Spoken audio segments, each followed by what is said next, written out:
Rural farmers with less cultivable land cannot get adequate harvest as they have to rely on the monsoon for irrigation. This is the major plight of the farmers in the Nepalese villages.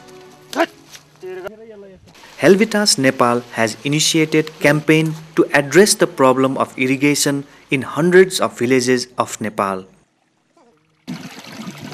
The project is designed in such a way that the farmers themselves can manage it. 200 km far from Nepal's capital, Kathmandu. This case study is of the local farmers and their irrigation project of the Mirge village in Dolakha. Here, 6 new water harvesting tanks have been newly made. The main purpose of these tanks is to provide irrigation facility during dry season and help increase the income of the local community through vegetable and cash crop farming.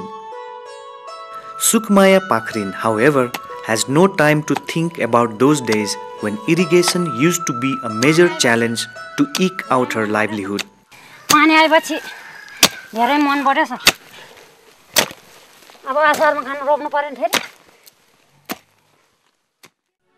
The Pakrin family now has a new and promising plans to increase their income with different cash crops.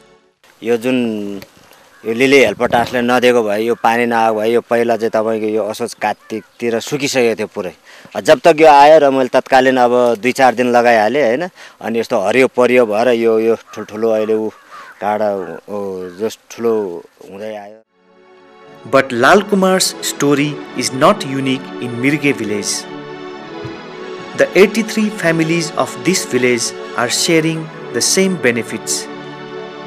The water harvesting tank's water will reach out to irrigate all the 31 hectares of agricultural land in the village. Yashpal चाहिँ अब यो पानीले गर्दा थोसिले गर्दाखेरि यसपाल चाहिँ म टन्नै फेरि जति छ आफ्नो प्लट जति म सबै खुसी नहुन्छु. कतिको लाभ उठाउनु भइराछ अहिले भर्खरै अब यसैबाट सुरु हो नि सर हैन. अब चाहिँ लाभ उठ्छ भने चाहिँ हामीलाई एकदम हौसला छ. अब हेर्नु न हामीलाई दिनका दिन चाहिँ यहाँ फेरि घुमाइरहेको छ हैन. नै त हाम्रो यहाँ सुकेर चाउरी परिसक्यो थियो. अहिले चाहिँ अब लगभग 2 महिना भयो हैन. 1.5 महिना बिचमा यस्तो लहल भइसक्यो हैन. छ्यापी प्या लसुन हैन. अब साग यही हुने भयो, तरकारी यही हुने भयो हैन. जाँगर चला पनि यहाँ सारा हुन्छ सर. हाम्रो गाउँ एकदम सुखा थियो. कहीँबाट पानी पनि नआउने. पानी आए पनि कति टाढा टाढा जानुपर्ने. सुरुमा चाहिँ प्याज हामीले लगाइरहेछ, आलु लगाइरहेछ, केराहरू, मुलाहरू लगाइरहेछ. यही पानी आयो भनेर खुसीले लगाएको हो. एकदम खुसी लागेको छ नि हाम्रो गाउँलाई चाहिँ. अब चाहिँ केही हुन्छ, अब चाहिँ हामी केही गरी खान सक्छौं भन्ने चाहिँ आफ्नो मनमा अनुभव भइरहेको. Since irrigation facility has been easily made available in their land, Sukhmaya Pakrin and her husband are hopeful of making much profit with the vegetable farming.